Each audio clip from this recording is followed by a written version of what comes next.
Okay, this is a bit of a difficult situation. They've worked out that I've taken £107,000 in donations, which is more than any other MP. And also, I'm slightly concerned that it's going to come to light that not only have I been having a but I'm an and it's gone so far that I've actually had during the time I was married. This could be a bit crap.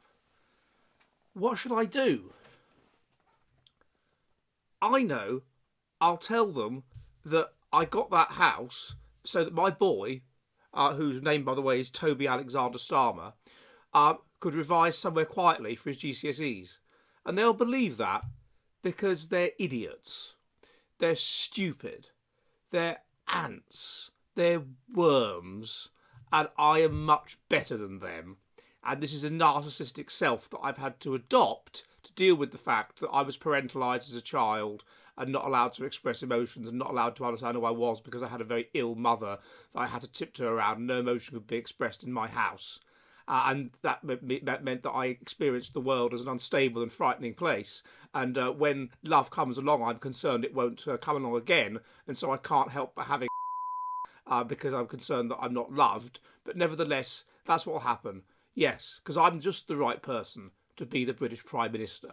Hello, and welcome to this edition of the Jolly Heretic. Now, the hypocrisy and duplicitousness of Keir Starmer is beyond anything I've ever known of in my life. And I have been very interested in British politics since I was a teenager. It is quite incredible. It's beyond words. And yet, because of mere human rights and the right to a private life, and because of Britain's strict laws on libel, everybody knows now what's going on. Everybody knows what his big secret is, but nobody can go public with the authority even of a website like Guido Fawkes, let alone in the Telegraph or the Mail, both of whom know. They just don't quite want to risk it. Even putting libel aside, it's considered just not the done thing these days. Now, I want to argue that it is the done thing. It should be the done thing. We have the right to know about the private lives of our senior politicians and of our prime ministers, because a person's private life is a strong reflection of what they are actually like, of their character. And we have the right to know about the character of our prime minister. Before I go into what's going on, could you please subscribe? It helps most vitally if you do that. Could you subscribe here on YouTube, and could you subscribe on my Substack, jollyheretic.com, where I put all of the most based videos, where I put in-person interviews, where I put films I'm making. Where if you like what I do, you can support me for the cost of a pint of beer a month. Now back to the video. Now, what is going on with this chap?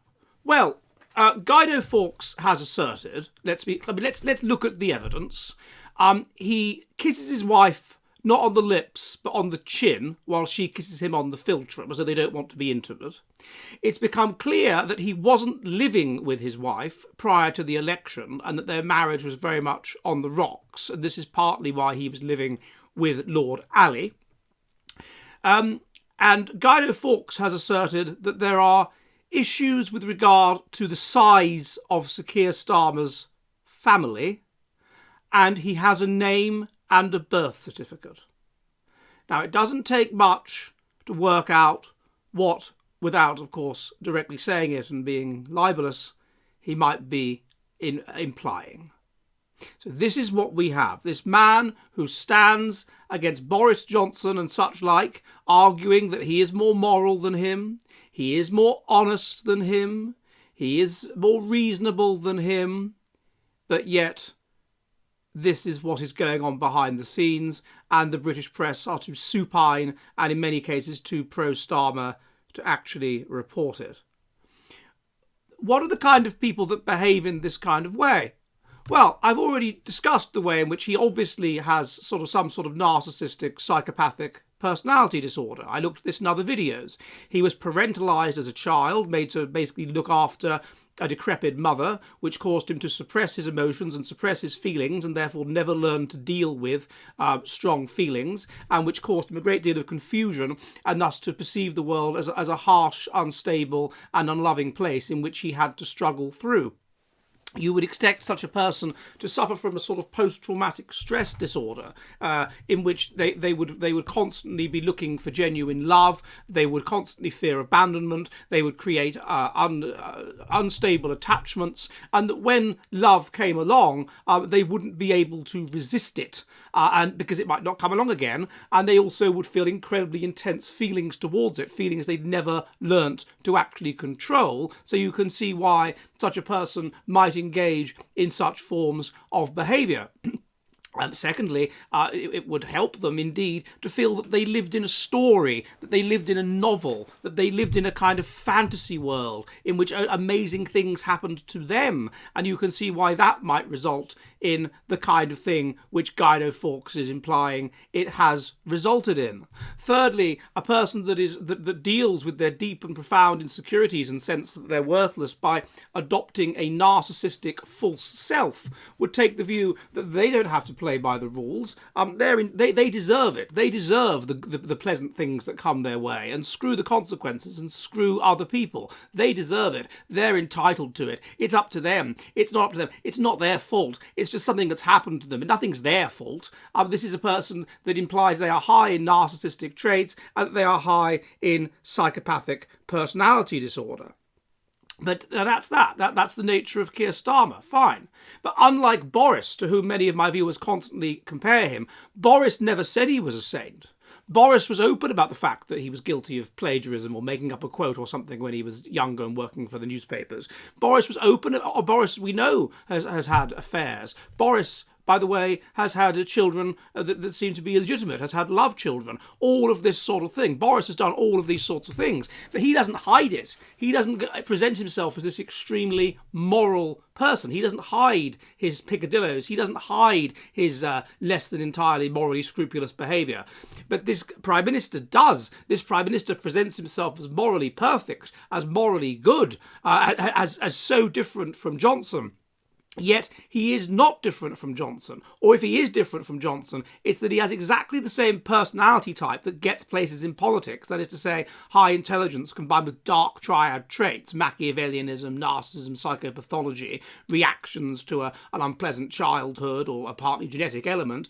But he hasn't drawn upon these things to develop a high sense of charisma that makes people feel good, that makes people feel better. Instead, no, he's a person that's never really dealt with his emotions, and consequently, when his sense of power and importance and superiority is challenged, he reacts aggressively because he can't deal with his emotions, as he did during the riots, condemning concerned parents and so forth, as working class people in general, as far-right thugs. But yet, that's how he deals with things. But yeah, and of course, accusing other people of various moral failings, when in reality we have a person who is engaged in what many would regard as the most appalling moral failing. Not only has he told clearly untruths about why he was at Lord Ali's house and why he was staying there, and manipulated us by putting photographs of his family behind himself when he did his COVID broadcast. But he has, it's becoming gradually clear why he was there and what he had done and what the state of his marriage to Victoria Alexander was. But yet all the time we have to deal with this idea that, he's so moral and he's looking after the interests of his children and he really cares about his children, who, to the extent that he won't name them in public. And as I've said, his son is called Toby and his daughter is called Laura Alexandra Starmer. And these are public records which anybody can find, but yet we're expected to play the game and not because he cares about his children so much. Do people that care about their children really care about their children? Do the kind of thing which Guido Fawkes seems to be implying, issues relating to the size of his family, we have a birth certificate, we have a name? I don't think so. So the effect on the on that which has manifested as a consequence of Guido's supposed possible findings, is going to not perhaps react in the best and most adaptive of ways. Are you ready for the future of the West?